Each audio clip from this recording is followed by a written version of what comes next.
Voltmeter.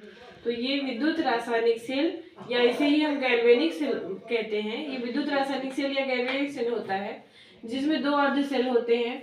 एक cell में होता है ऑक्सीकरण, मतलब जब जिंक दो इलेक्ट्रॉन त्याग कर Zn2+ बनाता है तो ये अभिक्रिया होती है ऑक्सीकरण।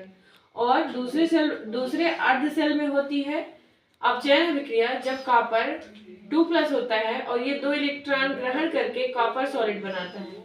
तो ये दोनों अलग अलग पात्रों में ऑक्सीकरण और अपचयन साथ साथ होता है।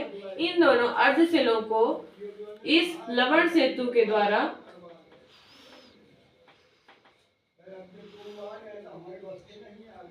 लवण सेतु या सॉल्ट ब्रिज के द्वारा आपस में कनेक्ट कर दिया जाता है, जोड़ दिया जाता है।